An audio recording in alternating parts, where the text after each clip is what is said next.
Shooting is one of the mandatory skills that assault troopers of the 80th Separate Air Assault Brigade hone. They train in their free time from combat missions at one of the training grounds in the Donetsk region.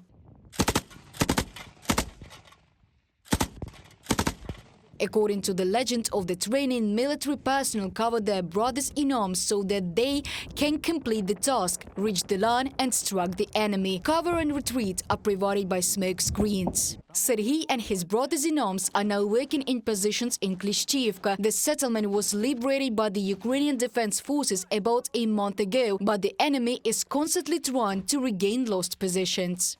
There are heavy battles there and they don't stop. Every day we knock out those bastards, shoot them and storm them, do whatever you can. But then still get thrown and thrown here, new enemy manpower. The same goes for equipment, also artillery, and everything is completely different. Every day they fire missiles at Ukraine.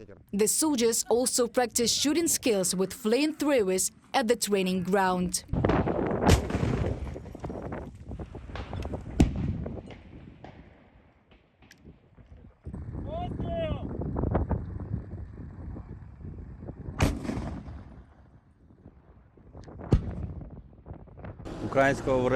This is a Ukrainian-made reactive infantry flamethrower. It was made in 2016 and is still working to this day. There are two packs. The packs consist of two pipes. Each pipe weighs 11 kilograms, together 22. These pipes are supplied with a starting device, with the help of which the fuse hits the igniter and a shot is fired, used against light equipment and enemy personnel. Ukrainian military personnel use flamethrowers to destroy enemy positions, their dugouts and strong observation points that are difficult to approach.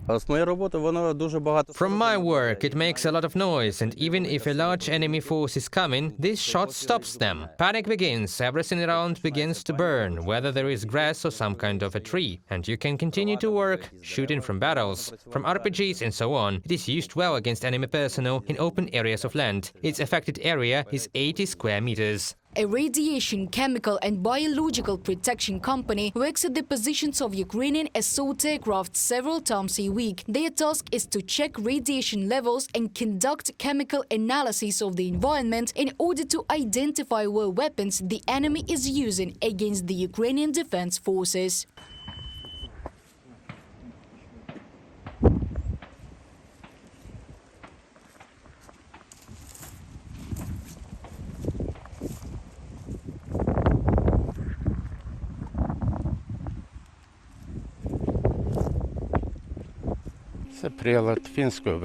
This is a Finnish-made M90 device for measuring air purity, what kind of pollution there is, to identify toxic substances such as sarin, zoman and mustard gas. The device is much more efficient than the Soviet one. With the Soviet one, there was a lot of hassle, putting out tubes, inserting ampoules, taking in soil contamination, but this reveals it right away. At this time, a test was carried out and no toxic substances were detected. Background radiation and the chemical composition of the soil in Klishchiivka are measured twice a day. Protective suits for working in such conditions were provided to military personnel by Ukraine's Western partners. Thanks to the help of our partners, we received a sample of the American VDR-2 for measuring background radiation. The enemy cannot do bad things to us every day, so it is advisable to measure it in the morning and evening. Every day we do our work, take measurements, check and report. If God forbid some fact of pollution is revealed, there will definitely be report to higher authorities. Similar exercises are held regularly at training grounds for military personnel. This is done not only to improve skills, but also to correct mistakes made on the battlefield.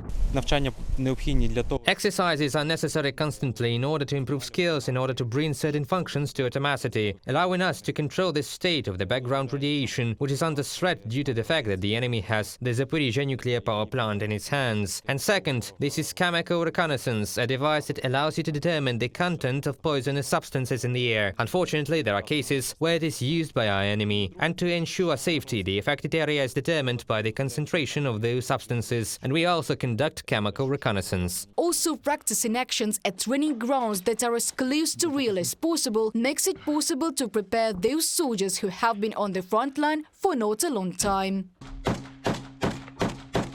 Today, the brigade is working on the task of holding the positions of deoccupied Klishchiivka. Reported by Diana Kolesnik, Anastasia Volkova, UATV News.